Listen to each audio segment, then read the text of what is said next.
காலைக்கதிர் நேயர்களுக்கு வணக்கம். இன்னும் ஒரு நாட்டு நடப்பு நிகழ்ச்சியிலே அரசியல் அரட்டையாகவே கடந்த சில நாட்டு நடப்பு நிகழ்ச்சிகள் சென்று கொண்டிருக்கிறது. அந்த வகையிலே ஜனாதிபதி தேர்தல் நெருங்கி நாங்கள் இது அரட்டைன்னு தான் சொல்லியிருக்கோம். இப்ப அண்மையில வந்த ஒரு இதுல கொமெண்ட்ல நீங்கள் உங்களோட டைம் பாஸ் காய்க்கிறது என்ற மாதிரி ஒரு விமர்சனம் வந்திருந்தது. நாங்கள் முதல்ல இருந்து சொல்லி கொண்டு தான் இருக்கிறோம், டைம் பாஸுக்கு தான் காய்க்கிறோம். சில விஷயங்களுக்காக கதைக்கல, பட் ஆனா டைம் பாஸ் கதை மாதிரியான விஷயத்த அரட்டை என்று அதை சொல்றோம், அரசியல் அரட்டை என்று சொல்றோம். சில விஷயங்கள் டீகோட் பண்றோம். ஆய்வாளர்கள், அரசியல் ஆய்வாளர்கள் எல்லாம் அப்படியெல்லாம் இல்ல, பட்டம் எல்லாம் படிச்சு பட்ட பல்கலைக்கழக விரிவுரையாளர்களாக அப்படிலாம் வாங்கினாரு ஆய்வாளர் சொல்லி யார சிலர் இருக்கிறது தானே. எங்களுக்கு முன்னுக்கு பின்னுக்கு அந்த அரசியல் ஆய்வாளர் அப்படி எல்லாம் பட்டங்கள் போட்டுக் கொள்வது இல்லை. இன்றைக்குமே நான் ஒரு விஷயம் டக்குன்னு மனசு ஒருத்தினது இன்றைக்கு அதை கதை பண்ணி பார்த்தேன். அந்த ஆடு நினைது ஓனை ஆளுகிற கதை விட்டு ஊர்ல சொல்லிவிடார். அப்படி நாங்கள் பலி ஆடுகளாக இருக்கிற தமிழ் மக்கள் நடைகிறவட்டு சொல்லி தென்னிலங்க ஓனா விட்டு அழுது இருக்குது. ஓனான்னு சொன்னா ஜஸ்ட் இன்னொரு ஓனா ஃபேமிலியிலேயே இன்னொரு நரி, இதுல வித்தியாசம் நரி ஒன்று அழுது இருக்குது.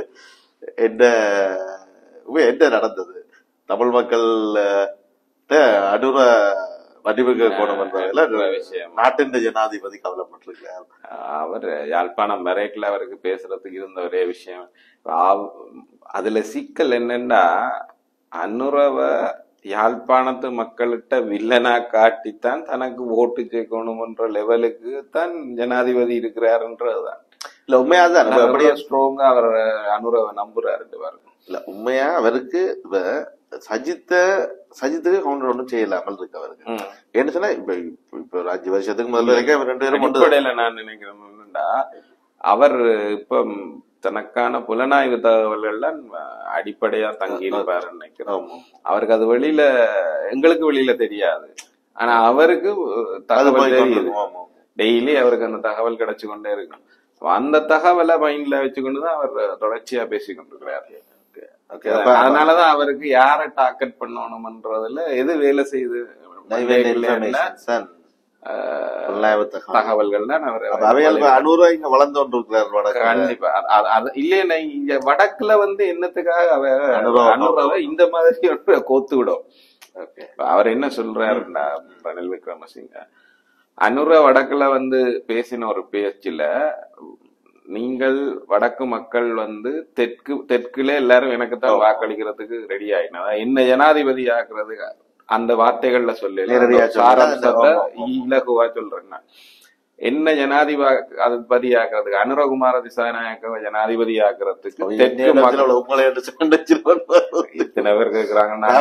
மாற்றம் என்று சொன்னது தன்னுடைய அதாவது 38ல நானும் ஒரு ஆள் நினைச்சாலும் அதுக்கு தெரியும் 38 வாரண்டு. அப்ப அதனால என்ன நினைக்க கூடும்.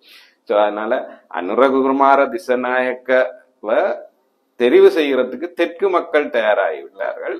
அப்படி ஒரு மாற்றத்தை நோக்கி இந்த நாடு பயணிக்கும் போது நீங்கள் அந்த மாற்றத்தினுடைய பங்காளிகளாக இருக்க போறீர்களா, அல்லது தெற்கு மக்கள் வேற ஒரு முடிவெடுக்கணும், வடக்கு மக்கள் வேற மாதிரி ஒரு முடிவெடுக்கணும் என்ற செய்தியை கொடுக்குற மாதிரி நீங்கள் தனிச்சு நிக்க பாக்குறீங்களா என்று ஒரு கேள்வி கேட்கிறேன். அந்த வீடியோக்களை அப்படியே வேர்ட் டு வேர்ட் டிரான்ஸ்லேஷன் நடந்த அன்னைக்கு அந்த ஸ்டேஜ்லயே அது பார்த்தேன்.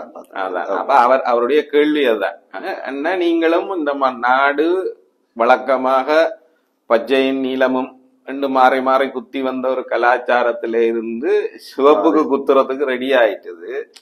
அந்த நிலைமையில நீங்களும் அதோட சேர்ந்து பயணிங்கோ என்றதுதான் அவர் சொல்ல வந்த கூட்டு. ஆனா உளவியல் படி நீங்கள் ஒரு விஷயத்த சொல்றதுக்கு தேர்ந்தெடுக்கிற முறையும் வார்த்தைகளும் உங்களுடைய அடிப்படை உளவியலோட தொடர்பு பட்டது.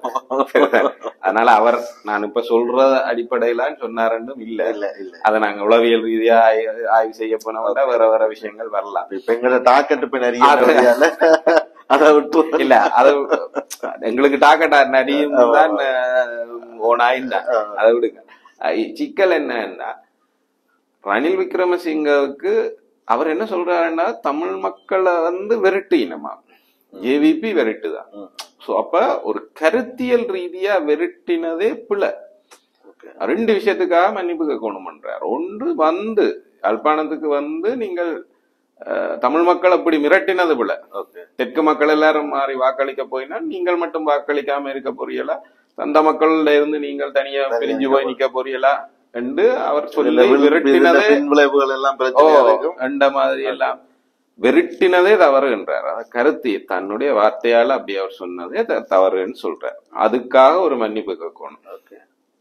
வடக்கு மக்கள் காலங்காலமாவே இதைத்தான் செய்யணும். தெற்கோட ஒத்து போற ஆட்கள் இல்லைன்னா அவரே ஒத்துக்கொள்றாரு. ரணிலே சொல்றாரு. அப்ப அப்படியே அவருக்கு போட போறது 2010 தெற்கு ஒரு பக்கத்துக்கு போட்டா வடக்கு மாதிரிதான் போட்டது. 15 தெற்கு ஒரு பக்கத்துக்கு போட்டா வடக்கு அதுக்கு எதிராக தான் போட்டது. 15 கொஞ்சம் ஓரளவுக்கு சேர்ந்து போட்டாங்க இல்ல வெறுக்கு தானே 15 இல்ல அங்க வெற்றி என்று பாத்தீங்கன்னா எல்லாம் மஹிந்த தொகுதி ரீதியா இல்ல மாவட்ட ரீதியா வெற்றி என்று யாருக்குன்னு பாத்தீங்கன்னா வெறுமனா வடக்கு கிழக்கு மலையத்துல ஒரு கொஞ்சம் மட்டும்தான் பச்சையில இருக்கு, மீதி எல்லாம் நீளம் தான். இதுதான் அங்க ரிசல்ட்ஸா மாத்தினது. அப்ப போக்குன்னு பார்க்கும்போது பெரும்பான்மையாளர்கள் ஜனநாயகம் என்ற பேர் தானே. அதனால பெரும்பான்மையாளர்கள் தெற்கு மாவட்டங்கள் எல்லாத்திலையுமே ஒருத்தருக்கு வாக்களிச்சா வடக்கு கிழக்கும் பெரும்பாலும் மலையகம், சில நேரம் மலையகம் சேர்ந்து போயிடும். ஆனா வரலாறு முழுவதுமே மாறித்தான் வடக்கு கிழக்கு ரெண்டுமே மாறித்தான். அதுல தெளிவா அவர் கிழக்க கட் பண்ணி விட்டுட்டு வடக்க பற்றி தான் அங்க நீங்க வடக்க பேசும்போதே அதை சேர்த்து பேச மாட்டாரு. மேபி அனுராவும் வடக்கத்தானே தான் சொன்னார், கிழக்கு சொல்லி இல்ல வடக்கத்தான் சொன்னார். அப்ப அதனால நான் ரணிலுக்கு சப்போர்ட் இல்ல. அப்ப நான் கொஞ்சம் அதனால அவர் வடக்கு மக்களை இப்படி மிரட்டினது போல வடக்கு மக்கள் காலங்காலமா இப்படி செய்தாலும் நாங்கள் ஒன்னும் செய்யறதில்ல. சிங்கள மக்கள் அதுக்காக வந்து அவைக்கு 2010 அடிச்சது இல்ல, 2015 அடிச்சது இல்ல, 19 கூட அவர்கள் அடிச்சது இல்ல, அதுக்கு முதல் செல்வநாயகங்காலத்திலயும் அப்படி எல்லாம் ஒன்னும் செஞ்சது இல்ல. அதனால இப்படி செய்யாத மக்களை இப்படி செய்யக்கூடியவர்கள் என்று வரை பிள்ளையா காட்டிட்டாரு. விளைவுகள் எல்லாம் அந்த விளைவுகளை நீங்கள் தான் எதிர்கொள்ள வேண்டி வரும் எல்லாம் அவர் சொல்றது வந்து அந்த மக்களை உசுப்பேத்துற மாதிரி நல்ல மனுஷரப்பா. அந்த மனுஷர் அப்பாவி நல்ல மனுஷர், ஒன்னும் செய்ய தெரியாத மனுஷரை, அதாவது ஜனநாயகத்தின் உச்சத்துல இருக்கக்கூடிய குழுமத்தை நீங்க வந்து இப்படி ப்ரொடெக்ட் பண்ணி காட்டிட்டீங்க, மற்றவர்களுக்கு முன்னால தவறாக காட்டிட்டீங்க. அதுக்காக சிங்கள மக்கள்கிட்ட மன்னிப்பு கேட்கணும். உரைகள்ல 2 இங்க வடக்கு தமிழ் மக்கள்கிட்ட நல்ல பேர் வாங்கி சிங்கள மக்கள்கிட்ட அப்படி என்ன நினைச்சு கொண்டு சொல்லி இருக்கிறார். அவர் பேசுறதுக்கு வேற விஷயங்கள் இல்ல வடக்குல என்றதுனால அவர் அதை பற்றி தாங்க இங்க வந்து நான் என்ன செய்ய போறேன்னு எதை செய்ய போறேன்னு எல்லாம் அவர் ஒன்னும் சொல்லல. மக்களுக்கு அரசியல் ரீதியான தீர்வு என்னன்னு ஜனம் பார்த்து கொண்டிருக்கு, அதை பற்றி எல்லாம் ஒன்றும் கதை இல்லை. வந்து சொன்னதை அனுரகுமார திசுநாயக என்ன சொன்னாரோ அதுக்கு ரியாக்ட் பண்றாரு அவர். இங்க வந்து யாழ்ப்பாணத்துல வந்து அது தேவையே இல்லை. முதல்ல அனுரகுமாரன கூட்டத்துக்கு எத்தனை பேர் போனவன், உங்களோட கூட்டத்துக்கு எத்தனை வர்றதெல்லாம் ஓட்டு போடுமான்றது அடுத்த கேள்வி. அதை விட முக்கியம் என்னன்னால் அனுரகுமார திசுநாயக்கவனுடைய கூட்டம் அல்ல அனுர இங்க வர்றது யாழ்ப்பாணத்துக்கு வந்து சந்திக்கிறதுன்றது கடந்த ஒரு வருஷம் 1.5 வருஷ காலப்பகுதியில தான் அதிகமான தடவைகள் நிகழ்ந்திருக்கு. அந்த அதிகமான தடவைகள்ன்றதே ஒரு 10க்கும் குறைவான தடவைகள் தான். நீங்க ஒரு ஜனாதிபதியாக பல தடவை வந்துருக்கீங்க, அதை விட கூட நீங்க இந்த வருஷத்திலேயே கிட்டத்தட்ட 4-5 தடவை வந்துட்டீங்க. என்ன உண்மையா இப்ப அனுரண்ட விசிட்ன்றது வந்து ஒரு தேவையில்லாத மாதிரி ஒரு ஃபீலிங் இல்லையா உங்களுக்கு? என்னன்னு சொன்னா இவ்வளவுதான் குத்தி முடிஞ்சாலும் அனுராக்கு ஒரு ஒரு நம்பர்ஸுக்கு மேல ஓட்ஸ் போகும்னு எதிர்பார்க்குறீங்களா? அவருடைய வெற்றியை தீர்மானிக்கிற அளவுக்கு வடக்குல இருந்து. ஆனா அவர்களை பொறுத்த வரைக்கும் அந்த பூச்சியத்திலிருந்து அவர்கள் முன்னேறினவர்கள். அவர்கள் ஒரு இயக்க பின்னணி பண்பாடு கொண்ட ஒரு ஆட்கள். அதனால அவர்களுக்கு வெற்றி தான் இலக்கு என்றதல்ல. அவர்கள் எப்படி அங்க இருந்து முன்னேறி இவ்வளவு காலமும் போராட்டம் அளிக்கப்பட்டு தலைவர்கள் அளிக்கப்பட்டு தடை செய்யப்பட்டு எல்லாம் நடந்ததுக்கு பிறகு ஒரு அரசியல் கட்சியாக மாறி தேர்தல் ஜனநாயகத்துக்குள்ள வந்து அந்த தேர்தல் ஜனநாயகத்துல எதுவுமே இல்லாம இருந்து சந்திரிகாவை பிடிச்சு கொண்டு கொஞ்சம் மேல வந்து பிறகு மைந்தவை பிடிச்சு கொண்டு மேல வந்து பிறகு அவர்களுக்கே ஆப்படிச்சு அவர்களுக்கு எதிராக வேணுண்டு அந்த ஒரு அரசியல் செய்து அதுல வீழ்ச்சியை தந்தித்தாலும் திருப்பி எழுந்து நின்று அப்படி எப்படி வந்து தங்களை நிலைநிறுத்தி இன்றைக்கு அவர்கள் வெல்கிறார்களோ இல்லையோ வெல்லக்கூடிய சக்தி என்று பேசப்படுற இடத்துக்கு வந்துட்டு மும்முனை போட்டி என்று நாங்களும் காய்ச்சிருக்கிறோம். இல்ல இல்ல இல்ல நாடே கதைக்குது அதுல. நாங்கள் வெற்றி வாய்ப்பு இருக்கிற இன்றைக்கு அது இல்ல. இப்ப நாங்க கடந்த இதுல சொல்லிக்கல சஜித்துக்கு சாடியான முன்னிலை இருக்குது என்ற மாதிரிதான் இருக்குன்னு சொல்லினேன். ஆனா இப்ப இந்த ஒரு வார காலத்துக்குள்ள ஆனா இது என்னன்னா அங்க ஜேவிபி சார்ந்து ஒரு எழுச்சியே வந்திருக்குது என்ற மாதிரி ஒரு நிலைமை. அதை அப்படி கதை விடு. ஒரு கடைசி நேரத்துல எப்படி கோட்டாவுக்கு 2019 ஒரு அலை ஒன்று ஆரம்பிச்சதோ அது மாதிரியான ஒரு சூழலை நோக்கி இதற்கு அரசியல் களம் போய்கொண்டிருக்குது என்ற மாதிரி. ஒருவேளை நான் அதுக்குத்தான் சொன்னேன் என்னன்னா ரணிலுக்கும் அந்த இன்ஃபர்மேஷன்ஸ் இருக்கலாம், அவருடைய உளவு தகவல்கள். அதனாலதான் அவர் இங்க அடிக்கிறார், சஜித்துக்கு அடிக்காம இவரை போட்டு அடின்னு அடிச்சு அவர் பல இடங்கள்ல சொல்லிட்டார். சஜித்தை தாண்டி இவர் போயிட்டாருன்ற கதையே சொல்லிட்டாரு. அதனாலதான் சஜித் பொங்கி இருக்கிறாரு நினைக்கிறேன். இவருக்கு அவர் செக்ரட்டரியா, பர்சனல் செக்ரட்டரியா கதையில எல்லாம் அவர் சொல்லி அவர் சொல்றாரு. ஆனா இவருக்கு அந்த நான் நினைக்கிறேன் இவர் அதை எல்லாத்தையும் பேச வலிக்கிறதுக்கான காரணம் இவர் தன்னை அறியாமலே அந்த இன்ஃபர்மேஷன் அவருடைய ஓடி இருக்குதுன்றதுனால அவர் அதுக்கு ரிஃப்ளெக்ட் பண்றார் வெளியில. சரிதான். நான் தெற்குல இப்ப ராஜேந்திர வட்டாரங்கள்லயும் சரி பத்திரிகையாளர் மத்தியிலையும் சரி நாங்கள் பேசும்போது இவன் நேற்று ஒரு அரசியல்வாதியோட அவர் சஜித்தோட நிற்கிறார் அரசியல்வாதி. அப்படி இருந்துமே அவர் என்ன சொல்றாருன்னா அனுராவுக்கான ஒரு அலை ஒன்று ஏற்படுற மாதிரி தான் இருக்குது நிலைமை அப்படின்ற மாதிரிதான் இருக்குது.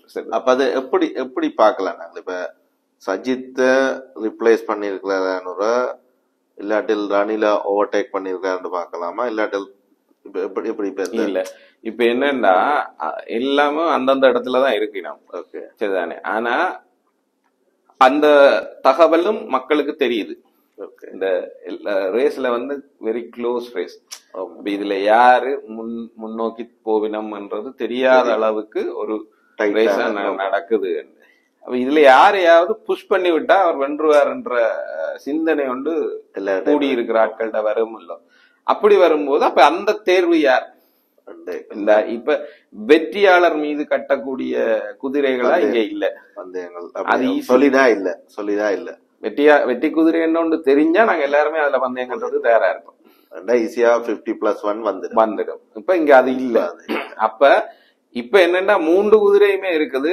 3 குதிரைக்கும் வெற்றியாளர் ஆகிறதுக்கு வாய்ப்பு இருக்குதுன்னா நான் ஒரு உந்துதல் கொடுத்தா யார் வரலாம் என்று வரும்போது மற்ற ரெண்டும் தெரிஞ்சது ஏற்கனவே. இது புதுசு தெரியல. இது வந்தா எப்படி ஓடும்ன்றது தெரியல. ஒருவேளை வெற்றியாளர் ஆயிட்டா அடுத்தடுத்த ரேசுகள் எல்லாம் இது எப்படி ஓடும்னு தெரியல. அது ஏற்கனவே ஓடின குதிரைகள், அதனுடைய பெர்ஃபார்மன்ஸ், அதனுடைய வேகம், அது செய்யக்கூடியது, செய்ய தெரிஞ்சாலும் செய்யாம விடுறது, இதெல்லாம் ஏற்கனவே தெரியும். அதனால மக்கள் குறிப்பா இளைஞர்கள் சார்ந்தவர்கள்ட்ட அந்த ஒரு ஜேவிபி சார்ந்த ஒரு அலை அல்லது ஒரு வேகம் ஒன்று உணரப்படுகிறது என்றது பிரச்சனையா இருக்கு. இல்ல இப்ப இதுல இப்படி ஒரு சிச்சுவேஷன் இருக்கு. ஓகே, அனுரா தொடர்பான இந்த கருத்துக்களை நாங்கள் உண்மையானவை என்று நம்பினால் கூட அவர் ஒரு மாற்றத்தை கிரியேட் பண்ணுவார், ஊழலற்ற ஒரு அரசாங்கத்தை அமைப்பார் என்ற ஒரு இதை இருக்கு. அது உண்மையன்றே வச்சுக்கொண்டா கூட இந்த சிச்சுவேஷன்ல அதெல்லாம் சாத்தியப்படுமா?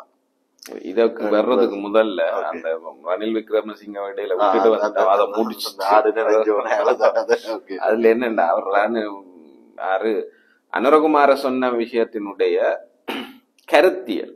அனுரா நான் அட்டிக்க போறேன், உதைக்க போறேன், வெட்ட போறேன்னு எல்லாம் சொல்லல. ஜே.ஆர். ஜெயவர்தனா மாதிரி வெட்ட மாமன் மாதிரி ஐக்கிய தேசிய கட்சியினுடைய தலைவர் எல்லாமாக இருந்தவர், ஜனாதிபதி, முதலாவது ஜனாதிபதி, இந்த அரசமைப்பு இப்ப இருக்கிற சர்ச்சைக்குரிய அரசமைப்பை கொண்டு வந்தவர் எல்லாம் அவர் தான். அவர் பார்லிமெண்ட்ல பேசும்போதே நீங்கள் போருக்கு தயார்னால் நாங்களும் போருக்கு தயார்தான் என்று அறிக்கை விட்டவர்.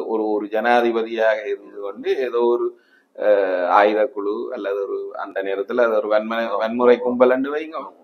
அப்படி ஒரு வன்முறை கும்பல் வச்சு என்ன கிளைமோர் வச்சு நடத்தப்பட்ட ஒரு தாக்குதலுக்கு ஒரு ஜனாதிபதியாக அவர் என்ன சொல்றாரு, தன்னுடைய சொந்த மக்கள் மீது போர் பிரகடனம் செய்த ஆள்.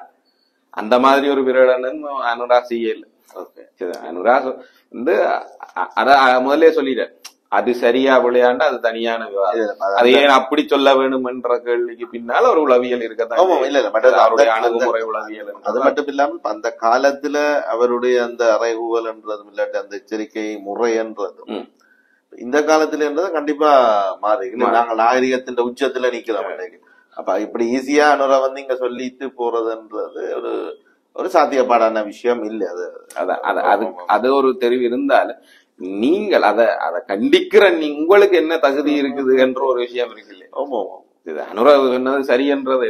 அனுரவை கண்டிக்கிறதுக்கு நீங்கள் நீங்க நீங்கள் செய்த தவறுகளுக்கு எல்லாம் மன்னிப்பு கட்டியலோ எதுக்கு கேட்டிருக்கிறீர்கள்?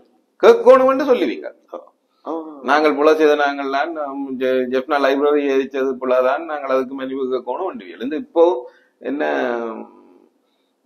முஸ்லிம்களுடைய உடலங்களை கோவிட் டைம்ல எரிச்சதுக்கு மன்னிப்பு கேட்கணும்னு சொல்றீங்க. எங்க கேட்ட நீங்க? அதை யாரு கேட்கணும்? அது அரசாங்கமா தான் நீங்க கேட்கணும். அரசாங்கம் ஆட்சியாளர்கள் இல்ல, அரசு கேட்கிற மன்னிப்பு என்றது அது நீங்க பிரகடனமா செய்யப்பட வேண்டியது. ஒரு பிரதமரோ ஒரு ஜனாதிபதியோ நாடாளுமன்றத்துக்கு வந்து நான் இந்த நாட்டினுடைய பிரதமராக, நான் இந்த நாட்டினுடைய ஜனாதிபதியாக, இந்த மக்களுடைய இந்த ஆட்சியினுடைய என்ன தேர்ந்தெடுத்த மக்களுடைய பிரதிநிதியாக நான் இந்த தவறுகளுக்கு எல்லாமும் மன்னிப்பு கேட்கிறேன்னு சொல்லணும். சும்மா நீங்க மேடமேடையவருக்கு நான் அதுக்கு நான் மன்னிப்பு கேட்கிறேன்றதெல்லாம் சொல்லாங்க. ஓகே, அவர் அப்படி கேட்கறது வந்து உண்மையிலேயே அது பயனுள்ள இதா இருக்குமா? முதலாவது ஹீலிங் அதுதானே.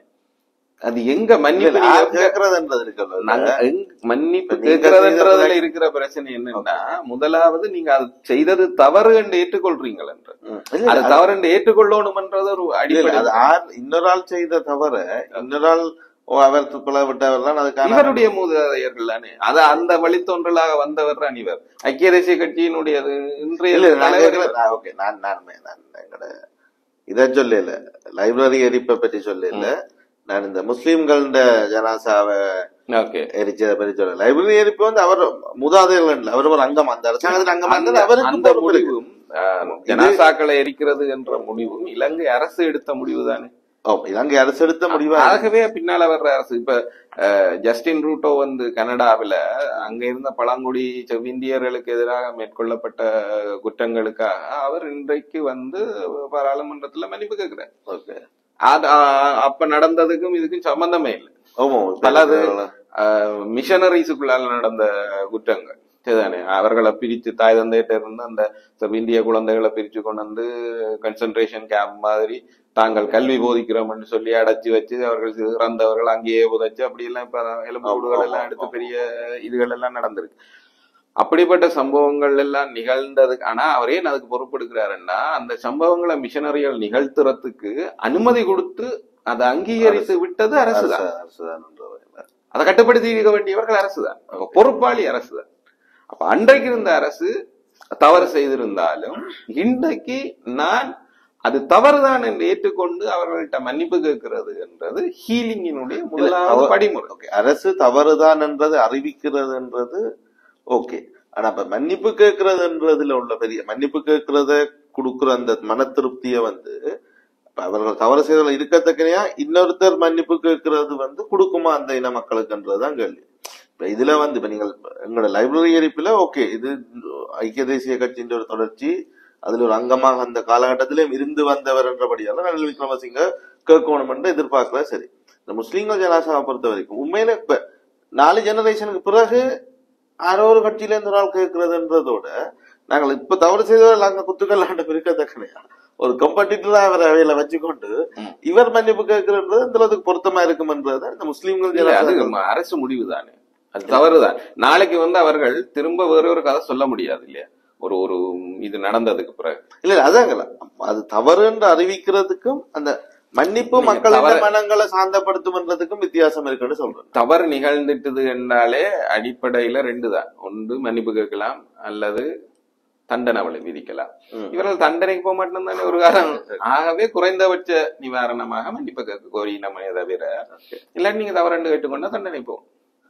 ஓகே, அந்த மன்னிப்பு ரணில் விக்ரம் இப்ப என்னுடைய கருத்து எப்படி இருக்குன்னு சொன்னா, அந்த மன்னிப்பு அது அந்த குற்றம் இழைத்தவர்கள் கோத்தபாய தலைமையிலான அரசு அவர்கள் அப்படியே இருக்கத்தக்கனையா இப்ப அவர் ஒரு கம்படிட்டரா இருக்க ஒரு போட்டியாளர் இருக்கக்கூடிய ரணில் மன்னிப்பு கேட்கறது வந்து இந்த அளவுக்கு முஸ்லிம் மக்களுடைய மனதை ஆற்றுப்படுத்தும் என்பதுதான் கேள்வியா இருந்ததுல. That's fine. அதான் சொல்றேன். ரணில் விக்ரமசிங்கன்ற தனி மனிதனாக அல்லது இன்றைக்கு இருக்கிற ஜனாதிபதியாக அவர் மன்னிப்பு கேட்கிறதுன்றது வேற. அவர் அந்த மன்னிப்பு கேட்கணும்னா அமைச்சரவையில சொல்லும் போதே அவர் மன்னிப்பு கேட்டுட்டாருன்ற மாதிரிதான் அது முடியும்.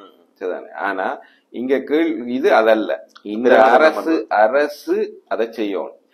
சரி, அரசு என்றது ஒட்டுமொத்த நாட்டு மக்களுக்கான, அதை ஆதரிக்காத எவ்வளவு இருக்கும், எல்லாருக்கும் ஆனது. இந்த அரசு தான் ஒத்துக்கொண்டு நான் நிகழ்த்திய இந்த காலப்பகுதியில நான் நிகழ்த்திய இந்த செயல்கள் தவறானவை, அதற்காக நான் அந்த தவறை அவர்கள் ஏற்றுக்கொள்ளும் போது ஒருவேளை செய்தவர்கள் தவறை நிகழ்த்தியவர்களுக்கு எதிராக நீங்க இப்ப இருக்கணும்னா அவர்களுக்கு எதிராக நீங்க சட்ட நடவடிக்கைகளுக்கு போகும்போது இதெல்லாம் அதுக்கு ஒரு முக்கியமான இதா இருக்கும். நீங்க போய் கிளைம் பண்றதுக்கு அரசை ஏற்றுக்கொண்டுட்டு தவறு என்ற விஷயங்களை அது மாதிரி அவர் அதெல்லாம் சொன்னாலும் ஒன்னும் செய்யறது இல்லை. அது மாதிரி இந்த லைப்ரரி விஷயத்திலையும் சரி, 83 கலவரத்திலையும் சரி, சரிதானே, அவ்வளவு பேரை கொண்டு இவ்வளவு பெரிய பிரச்சனையாகி இந்த ஆயுத போராட்டங்கள் எல்லாம் வந்து இவ்வளவு பேரழிவுகள் வந்து இன்றைக்கு பொருளாதார சிக்கலுக்கு அதுவும் ஒரு காரணமாக இருக்கக்கூடிய நிலைமைகளை தோற்றுவித்த எல்லா விஷயங்களுக்கும் அடிப்படையிலே பின்னணியிலையும் இருந்தவர்கள் ஐக்கிய தேசிய கட்சி. அதுன்ற ஒரு பங்காளியா இருந்து கொண்டு அனுராகுமார திசாநாயக்க இப்படி சொஃப்டா சொன்னது ஒரு கருத்துக்கே அவ்வளவு பொங்குறீங்களே, நீங்க எவ்வளவு செய்திருக்கிறீங்களே, அதுக்கு என்ன பதில் என்றதுதான் என்னுடைய கேள்வி. ஆதங்கம் என்னத்த ஆதங்கப்பட்டு நேரவழி கேட்டாலுமே இப்படி நின்று போகக்கூடிய ஆட்கள் ரணில் விக்ரமசிங்க எல்லாம் எனக்கு அது நல்ல ஞாபகம் இருக்கு. ஒரு நேரடியான ஒரு சந்திப்புல 2019 நினைக்கிறேன், 2015 முடிஞ்சு 19 தேர்தலுக்கான ஆயத்தங்கள் இருக்கும்போது ஒரு சந்திப்புல நான் கேட்கிறேன், நீங்க இந்த தீர்வு முயற்சிகள் எடுத்துக்கொண்டு வந்த நீங்கள், இந்த புதிய அரசமைப்பு முயற்சிகள் எல்லாம் எடுத்துக்கொண்டு வந்த நீங்கள், இது நடுவழியில நின்றுட்டுது. ஒருவேளை அப்ப தெரியும் கோட்டாதான் வர, ஒருவேளை மற்றவர்கள் ஆட்சிக்கு வந்து அவர்கள் இதை தொடர்ந்தால் நீங்கள் ஆதரிப்பீங்களா? மிக தெளிவா இருந்தால் பதில் சொல்லுது. அது அந்த நேரத்தில் நீ நினைச்சேன். அப்ப பாப்போம். நான் கேட்டது அவன் வேறு ஏதாவது அரசமைப்பு கொண்டுறது இல்ல, நீங்கள் செய்ததை இவ்வளவு நாள நீங்கள் செய்தத அவர் தொடர்ந்து முன்னெடுத்தாருன்னா நீங்க ஆதரிச்சு அதை நிறைவேற்றுவீங்களான்னு கேட்டதுக்கே பதில் நீங்க உண்மையான ஆளா இருந்தா என்ன சொல்லி இருக்கணும். ஏன்னா நீங்க தான் இது அவ்வளவு சுத்தாத்மாவா இங்க எல்லாம் செய்யறோம். அப்ப உங்களுக்கு அந்த இது இல்ல இன்டென்ஷன், உள்நோக்கம் வந்து உங்களுக்கு அப்படி இல்லை. அதனாலதான் என்ன சொல்றீங்க, அந்த நேரத்து அரசியலுக்கு என்னவோ அதைத்தான் நான் தீர்மானம். அப்படிப்பட்ட மனுஷன் தான் இவர். அப்ப இவற்றை இந்த வாக்கியமா அதான் இந்த எலெக்ஷனுக்காக இப்படி வந்து சொல்லிட்டு போறேன் இல்லையா, மற்றபடி அதேதான் நீங்க சொன்ன மாதிரி ஆடு நினைது இந்த ஊனா அழுத கதை தானே தவிர எங்கட மக்களும் அதுல தெளிவா இருப்பேன் நம்ம நினைக்கிறேன். அதுல அவ்வளவு ஒரு கஷ்டமான விஷயம் இல்லை அதை புரிஞ்சு கொள்றதுக்கு. இப்ப இங்க வந்து இவர் காய்ச்சிட்டு போறாருண்டா ஒரு புலனாய்வு தகவலின் அடிப்படையில இல்லாட்டி இவர்களுடைய புலனாய்வு அறிக்கைகளின்படி அனுராகுமார திசாநாயக்கு வடக்குல இருக்கக்கூடிய வாக்குகள் வந்து வளர்ச்சி அடையுது, இல்லாட்டி அவர் பக்கம் வடக்கு மக்கள் திரும்புகிறார்கள் என்ற ஒரு தகவல் போயிருக்கலாம். இல்ல அப்படி இருக்கலாம், அதுக்கு வாய்ப்பு. ஆனா எங்களுக்கு கல யதார்த்தம் தெரியும் என்ற அடிப்படையில அதுல பெரிய வாய்ப்புகள் இல்லை. நான் என்ன நினைக்கிறேன்னா தெற்குல அவருக்கான வாய்ப்புகள் அதிகரித்து கொண்டு போகும்போது வடக்குல இருந்தும் அந்த இது வந்துடக்கூடாது என்ற நோக்கத்தோட இவர் சொல்லி இல்ல. ஆனா இப்ப சாதாரண இந்த முக புத்தகங்கள்லயும் இதுகள்லையும் பாக்கல இந்த ஓப்பனா ரணிலுக்கோ சஜித்துக்கோ தெரிவிக்கிற ஆதரவை விட இந்த விளம்பரங்கள் அது எழுதல் வர்றது அப்படி இப்படி இல்லாட்டி தலைவர்கள் கட்சிகள் சார்ந்தவர்கள் காய்க்கிறத விட பொதுமக்களாக அனுராகுமார திசாநாயக்கு நேரடியாக ஆதரிக்கிறார்கள் எண்ணிக்கை அதிகமா இருக்கு இருக்குது. பாக்கல எப்படி தெரியுதுன்னு சொன்னா இப்ப அனுராக்கும் ரணிலுக்கும் சஜித்துக்கும் ரணிலுக்கும் சப்போர்ட் பண்றாக்கள் என்றவர்கள் அந்த கட்சி சார்ந்தாக்கள் அவர்களோட இருக்கிறாக்கள் தங்களை டிக்ளேர் பண்ணி நான் இப்படித்தான் ரணிலுக்கு தான் போகணும் இதுக்கு தான் போகணும். பட் ஆனால் அதை தாண்டி எங்களுக்கு நேரடியாக எங்களுக்கு அரசியல் கட்சிகளோ தலைவர்களோ அனுராவை யாரும் ஆதரிக்க இல்லை. அப்ப பாத்தீங்கன்னு சொன்னா அந்த பொதுவானவர்கள் ரெண்டு பார்க்கக்கூடியவர்கள் வந்து அனுராவுக்கு ஆதரவான ஒரு பிரச்சாரத்தை முகப்புத்தகங்கள்ல நேரடியாக நடக்கிற மாதிரி பெருசா தெரியல, முகப்புத்தகங்கள்ல அப்படியான ஒரு கருத்தை பரப்புறத பார்க்கக்கூடியா இருக்கு. மேபி அவர்கள் இந்த ரணிலுக்கும் சஜித்துக்கும் செய்யற கட்சி ஆதரவாளர்கள் மாதிரி அனுரண்ட கட்சி ஆதரவாளர்களும் தெரியல. அப்படி நாங்கள் இது வரைக்கும் அடையாளப்படுத்த இங்க வந்து இப்ப ரணிலுக்கும் சஜித்துக்கும் ஒரு கொஞ்சம் கட்சிகள் ஆதரவு தெரிவிக்கணும். அவர்களுடைய ஆதரவாளர் இவர் ரணிலை பற்றி கேட்கிறாண்டா பார்த்தா தெரியும். ஓகே, இது வந்து யூஎன்பியோ இல்லாட்டி அங்கஜனோட இருந்தாங்களோ, ஜெயலா இருந்தாங்களோ, இல்லாட்டி டக்ளஸோட இருந்தாங்களாவோ இருக்கலாம். அவர்களுக்கு பெனிஃபிட் எடுத்து இல்லாட்டி எடுக்க எதிர்பார்க்கிறாங்களா இருக்கலாம். அனுராக்கு ஆதரவு அது மாதிரிதான் சஜித்துக்குன்னு சொன்னா சஜித்துக்குன்னு சொல்லி இங்க தங்களை பகிரங்கமாக அறிவிச்சு கொண்டிருக்கிற தமிழரசு கட்சியை தாண்டின சஜித்தின் தமிழரசு கட்சியாட்கள் இன்னும் நேரடியாக இல்ல சஜித்துக்கு நேரடியாக வேலை செய்து கொண்டிருக்கிறார்கள். இப்போ நம்ம எலெக்ஷன்ல சஜித் கட்சியில ஆபீஸ் போட்டாங்க. சஜித் கட்சியில கேட்டாங்க, நம்ம எலெக்ஷன் கேட்டாங்க, வேட்புமனு தாக்கல் செய்தார்கள், எலெக்ஷன் கேட்டாக்கெல்லாம் இருக்கணும். அப்போ நம்ம பார்லிமெண்ட் எலெக்ஷன்ல இங்க எலெக்ஷன் கேட்டிருக்கணும். அப்ப அப்படியானவர்கள் இருக்கும். அப்படி பார்த்தா அப்படி ஏதோ கட்டத்துல ஏற்கனவே பிராண்ட் பண்ணப்பட்டாங்களே.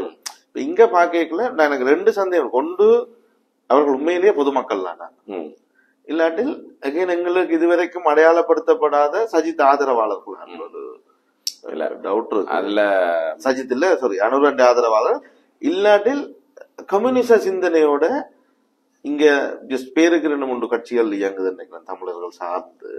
அப்படியானவர்கள் ஒரு இதுல இயங்கிறவங்க இல்ல உண்மையிலே ஒரு பொதுவானவர்களுடைய மனமாற்றமான்றது இல்ல. இது பொதுவானவர்களுடைய மனமாற்றம் என்று எடுத்துக்கொள்ள முடியாதுன்னு நான் நினைக்கிறேன். ஏனென்றா இன்றைக்கு இருக்கக்கூடிய சமூக ஊடகங்கள் என்ற பரப்புல ஜேவிபியினுடைய ஆளுமை அதிகம். சரிதானே? இந்த தேர்தலின் போது அல்ல, அறகலையாவுக்கு முன்னரே ரணில் உட்பட எல்லாரும் புலம்பிக் கொண்டிருந்த விஷயம் என்னன்னா, தங்களை இந்த கோட்டாபயவே கூட புலம்பிக் கொண்டிருந்த விஷயம் என்னென்றால், இந்த சமூக ஊடகங்கள் தங்களை படுகேவலமாக கேலி பொருளாக சித்தரித்து படு மோசமாக எழுதி கொண்டிருக்குது. அவர்கள் அப்ப இருந்த சில இணையதளங்களையும் தடை செய்யறது வெளியிட்டவர்கள், அலுவலகங்களை காப்பு சட்டம் கொண்டு வர்றதுக்கான அடிப்படையா இருந்ததெல்லாம் என்னன்னா இதுதான். இதன் பின்னணியில இருந்தவர்கள் எல்லாம் யார் என்றால் ஜேவிபி தான். ஜேவிபியும் அதனுடைய ஆதரவாளர்களும் தான். சோ அவர்கள் எனக்கு ஞாபகம் இருக்கு, இந்த கோத்தமா என்ன முதலாவது பப்ளிக் லைவ் ஸ்பீச் நினைக்கிறேன், அதுக்கு தள்ளின இது எல்லாம் லைவ் விட்ட வெளிநாடுகள்ல புலம்பெயர் தேசங்கள்லயும் அவர்களுடைய ஆதரவு. அவர்கள் வந்து தொழில்நுட்ப ரீதியாகவும் தேர்ச்சி பெற்றவர்களாக இருக்கிறவர்கள், அது வசதியா இருக்குது என்றதுனால எங்களோட இந்த கயந்திரோமா கோஷ்டி சைக்கிள் கோஷ்டி அந்த மாதிரி பட் ஆனா அவர்களை விட பல மடங்கு வீரியமும் இதுவும் கொண்டவர்களா இருக்கணும். அப்படி இல்லை, இப்ப அவர்கள் வந்து மீம்ஸ் கிரியேட் பண்றது, கார்ட்டூன்ஸ் கிரியேட் பண்றது, அதுல எல்லாம் டாப் லெவல் டாப் நாச் மாதிரியான ஆட்களாக இருக்கணும். அப்ப அதனால மீதி யாருக்கும் அதை ஈடு கொடுக்க முடியல. அதை பேலன்ஸ் பண்றதுக்குரிய கட்டமைப்புகளை இவர்கள் கட்டி எழுப்பவும் இல்லை. சரிதானே? அந்த மாதிரி ஒரு ட்ரெடிஷனல் கேம்பெயின்ஸ் இதுதான். ஆனா இல்ல ரணில் எல்லாம் இந்திய தேர்தல் ஸ்டாலினுக்கும் மோடிக்கும் யார் வேலை செய்தனமோ அவரோட ரணிலும் ஒப்பந்தம் செய்து கொண்டாருன்ற மாதிரியான இதுகள் எல்லாம் இருக்கு. ஆனா பார்க்கும்போது அவ்வளவு தீவிரமாக அது தெரிகிற மாதிரி அந்த எலெக்ஷன் பேரம் படியே இல்லையோ தெரியல. அந்த Tamil election posters Sinhala translation டக்குன்னு ஃபீல் பண்ண முடியாது. அது என்னன்னா இந்த புலுவாங் ஸ்ரீலங்கா என்ற இதா அதை வந்து புலுவாங்கண்டா முடியும் முடியும் ஸ்ரீலங்காண்டா வந்துடும்ன்ற பிரச்சனைனால அவ பின்ன அதுக்கு இயலுமன்ற வார்த்தையை போட போய் இந்த மாதிரி ஒரு சொதப்பல் இது வந்துட்டு நினைக்கிறேன். அதை கோஷமா கொண்டு போற அளவுக்கு அது மிக தாமதமாக புரிந்து கொண்டிருக்கணும் போல இருக்கு. இப்ப நேற்று முந்த நாள் எல்லாம் ரணிலால் முடியும் என்ற மாதிரி தமிழ் பதத்தை மாத்தினோம். இந்த இயலும் ஸ்ரீலங்காவில இருந்து ரணிலால் முடியும் என்று அது முதல்லயும் அதை அப்படியே போட்டிருக்கலாம். இலங்கையை தூக்கி முன்னுக்கு போட்டிருந்தீங்கன்னா இலங்கையால் முடியும் என்று மாத்தி இருந்தாலே ஓரளவுக்கு அந்த டோனும் அந்த எசன்ஸும் வந்து கிடைச்சிருக்கும். இது அப்படி இல்லை, இது என்ன இயலும் ஸ்ரீலங்கா இயலாத ஸ்ரீலங்கான்ற மாதிரி ஒரு இது. அது மாதிரி இந்த ரெண்டு பக்கத்துலயுமே அது வீக்னஸ் இருக்குது. ஆனா ஜேவிபிட்ட அது இப்ப இல்ல, பல காலமாக, அதாவது கிட்டத்தட்ட ஒரு தசாப்த காலமாக அவர்கள் அதுல மிக ஆழமான பரிச்சயமும் புரிந்துணர்வும் கொண்டவர்களா இருக்கணும். அவைக்கு அந்துக்குள்ள இருக்கிற நாடி நரம்பெல்லாம் தெரியும். எப்படி போட்டா எப்படி அடிச்சா அது டக்குன்னு கிளிக் ஆகும், வைரல் ஆகும், எதெல்லாம் இந்த இந்த ஆடியன்ஸுக்கு உரிய இது என்றதெல்லாம் தெரியும்ன்றதுனால அவர்கள் அதை இதுல இன்னும் மிக தீவிரமாக பயன்படுத்துகிறார்கள். அது தெரியுது எல்லாருமே. அதனாலதான் அதுக்கெல்லாம் செலவழிக்கிறதுக்கான காசு சீனா கொடுக்குது, அந்தது சீனா இவர்களுக்கு பேக் பண்ணுது, அப்படி இப்படி எல்லாம் கதைகள் இருக்குது. சோ அதனால அந்த அடிப்படை வந்து ஒரு ஒரு மாற்றத்தை கிரியேட் பண்ணுவேன் இந்த இளைஞர்கள் மத்தியில இருக்குன்னு தானே. இப்ப எங்களுடைய களத்திலேயே பாத்தீங்கன்னா அது ஒரு மாற்றம். போன முறை மக்கள் முன்னணி 2 சீட்ஸ் எடுக்கிறதுக்கு ஒரு காரணமா இருந்தது. அது மாதிரி விக்னேஸ்வரனுக்கான ஒரு அலை கிளம்புறதுக்கு அது ஒரு காரணமா இருந்தது. அது மாதிரி இன்றைக்கு அனுரவுக்கு கிளம்பக்கூடிய அலை என்று சொல்லப்படுறதுக்கு பின்னணியில இதுகள் காரணமாக இருக்கலாம், இல்லைன்னு சொல்றதுக்கு இல்லை. ஆனா கடைசியில என்ன ஆக போகுதுன்னா இவர்கள் எல்லாரும் ஒரு பகுதியினர் தான். அடிப்படையில இந்த வாக்களிப்பு மூலமாக தேர்வு செய்கிறவர்களாக இருக்கக்கூடியவர்கள் இதுகள்ல இருந்து விலகி இருக்கக்கூடிய நேரடி தொடர்புகள் குறைவானவர்களான கிராமப்புறங்கள்ல இருக்கக்கூடிய வாக்காளர்கள் தான். பொதுவாக எல்லா இடமுமே அந்த இது ஒன்று இருக்கு. இப்ப பேஸ்புக்ல எலெக்ஷன் வச்சா வெல்றது வேற யாராவா இருப்பினும், பேப்பர்ல எலெக்ஷன் வச்சா வெல்றது வேற யாராவா இருப்பினும், பிசிக்கல் எலெக்ஷன்ஸ் ரிசல்ட்ஸ் வந்து அதுக்கேற்ற மாதிரி என்னன்னா இந்த திறன்பேசியல் ஸ்மார்ட் போன்கள் எல்லாம் வந்த காலப்பகுதியில கிராமங்கள்லயும் அது எட்டுறதுக்கான இன்றைய இளைஞர்கள்ட்ட அது இளைஞர்கள் மத்தியில அப்படி ஒரு ஈஸியா மாற்றத்தை இளைஞர்கள் மாறும்போது அவர்கள் தங்கள் வீட்டுல இருக்கிறவர்களையும் மாற்றுறதுக்கு ஒரு வாய்ப்புகள் இருக்கும். இன்னொரு விஷயம் என்னன்னா அவர்களும் வீட்டுல இருக்கிற பெரியவர்களுமே கூட ஒரு சலிப்போடு தானே இருக்கணும். இப்ப மாறி மாறி தாங்கள் நீலத்துக்கும் பச்சைக்கும் வாக்களிச்சு வந்தாலும் கடைசியில அவ கொண்டு வந்து நிறுத்தி இருக்கிற இடம் எங்கேன்னு கேட்டா பிச்சைக்காரனாக்கி காட்டிட்டாங்கன்றதுதான் எல்லாருக்குமே இருக்கிற புரிதல். அப்படி இருக்கும்போது அதைத்தான் அவன் தூக்கி வச்சு கதை பேச போறாங்க. அப்ப இவ்வளவு காலமா நீங்க அவைக்கெல்லாம் என்ன வாய்ப்பு கொடுத்த நீங்கள் ஒரு தடவை அனுரவுக்கும் கொடுத்து பார்க்கலாம் தானே என்ற கேள்வி வீட்டுல இருக்கிறவர்களுக்குமே கூட ஒரு நியாயமான கேள்வியாக வர்றதுக்கு வாய்ப்புகள் இருக்குது. அனுர வந்து கடந்த தேர்தல்ல ஜனாதிபதி தேர்தல்ல பெற்ற வாக்குகள் வந்து மிக சொற்ப வீதமான வாக்குகளை தான் அனுர பெற்றது. அது வெற்றிக்கான சதவீதமாக மாறுற அளவுக்கு அதுதான் எல்லார்டையுமே இருக்கிற கேள்வி. இன்றைக்கு அனுராவினுடைய வெற்றிய அவர்களுடைய கருத்து கணிப்புகள்ல இருந்து இந்த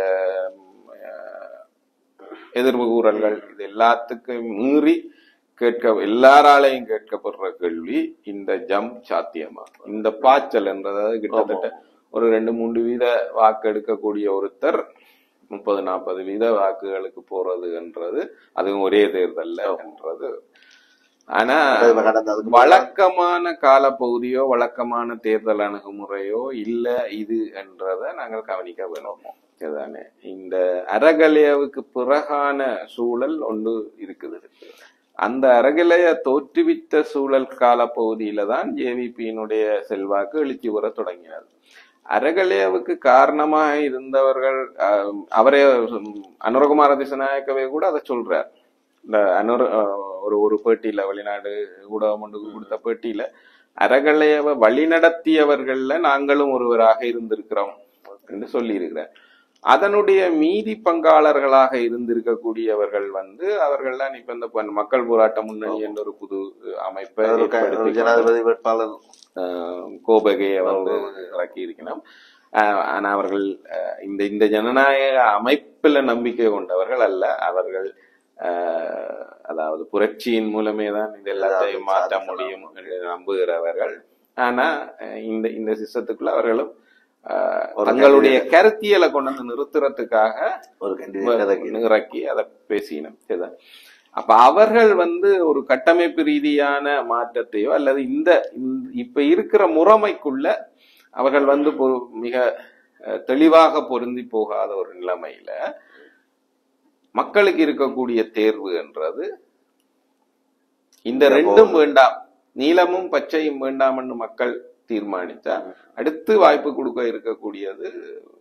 ஆனா இப்ப இதுல பச்சை தான் இரண்டாவது நிக்குது. இப்ப நீலம் இல்ல, நீலமும் இல்ல, இந்த முறை எங்களோட மெரூன் கலரும் இல்ல, சால்வையும் இல்ல. இல்ல அது நிலம் என்ன நீலமன்னு நான் சொல்றது அடிப்படையில SLFP. சரிதானே, அதாவது ஸ்ரீலங்கா சுதந்திர கட்சி, ஐக்கிய தேசிய கட்சி, ஸ்ரீலங்கா சுதந்திர கட்சி. ஸ்ரீலங்கா சுதந்திர கட்சியில இருந்து வந்ததுதான் SLPP-யா இருக்கு. இல்ல JVP, சாரி UNP-ல இருந்து வந்ததுதான் சஜித் தானே. சரி. ஆனா ரணிலுக்கு பின்னால நிக்கிறது SLPP தானே. 107 நாடாளுமன்ற உறுப்பினர்கள் ரணிலுக்கு நிக்கிறது SLPP என்றது நான் ஏற்றுக்கொள்றேன். ஆனா ஒரிஜினல் பச்சை ஒரிஜினல் பச்சையில இங்க இல்லையா அந்த வாக்குகள் அவ்வளவு சஜித்துக்கு போயாச்சு. பச்சை UNP-னுடைய அடிப்படை வாக்குகள்லாம் சஜித்தினுடைய வாக்கு. சரிதானே. இப்ப அதுல நீங்க 10 எடுத்தீங்கன்னா 2 வாக்கு வேணும்னா ரணிலோட இருக்கலாமே தவிர மீதி 8 வாக்கு ரணில வந்து இப்ப நீலம் பிராண்ட் பண்றீங்களா? கண்டிப்பா. வேற இங்க ரணிலுக்கு போடுறதுக்கு வேற யார் இருக்கு? 107 நாடாளுமன்ற உறுப்பினர்கள் இருக்கிறார்கள். அவருக்கு 102 பேர் என்று சொல்லப்படும். அங்கேயும் வேற அந்த கட்சியின் ஒரே ஒரு பாராளுமன்ற உறுப்பினர் யாழ்ப்பாணத்துல பெரிய கூட்டத்தை நடத்தி காட்டு. அது மட்டும் இல்ல, அந்த கட்சியின் ஸ்ரீலங்கா சுதந்திர கட்சியில இருக்கக்கூடிய ஒரே ஒரு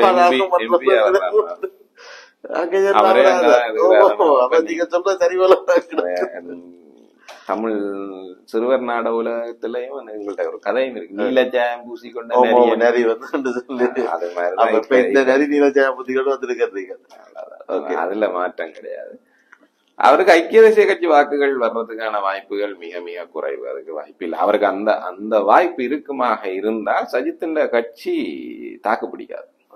அது எப்பவோ உடஞ்சி இங்கால வந்து அது இவர்கள் திரும்ப திரும்ப திரும்ப திரும்ப கடந்த 2 வருஷ காலமாக ஒரு நாள் இல்லாம ஒரு நாள் தொடர்ந்து சொல்லிக்கொண்டே இருந்தார். இவருக்கு பின்னால அந்த சாலோட இருந்த ஒரு அணி வந்து அதே ஒரு மீடியாக்களுக்கு எல்லாம் திரும்ப திரும்ப திரும்ப ஒரு உள்வீட்டு தகவல் மாதிரி கொடுத்து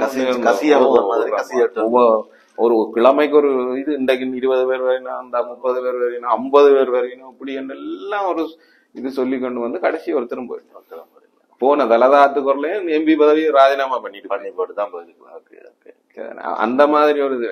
அப்ப ரணிலுக்கு ஒரு ஐக்கிய தேசிய கட்சி வாக்கு பலம் இருக்குமாக இருந்திருந்தால் சஜித்திட்ட இருந்து எல்லாரும் ஓடி வந்திருப்பினோம். ஏனென்றா இவர் எப்படியும் அதிபர் ஆயிடுவார் என்ற நம்பிக்கை அவர்களுக்கு பிறந்திருக்கு.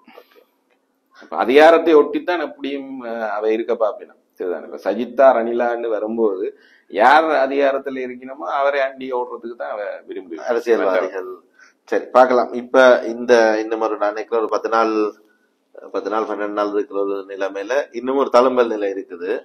ஏதாவது மாற்றங்கள் இல்லாட்டி வித்தியாசமான அலை அடிச்சாலே தவிர மற்றபடி நாங்கள் உறுதியாக அடுத்த ஜனாதிபதிக்கான தெரிவில யார் முதலிடத்துக்கு வரவினம் என்று சொல்ல முடியாத ஒரு சூழ்நிலை இருந்தாலும் பார்க்கலாம். 3 பேரும் ஒரு டைட்டான காம்படிஷனுக்குள்ள இருக்கணும்னு நினைக்கிறேன். விரைவில் இன்னொரு நாட்டு நிகழ்ச்சியோட இதை சந்திக்கலாம். நன்றி, வணக்கம்.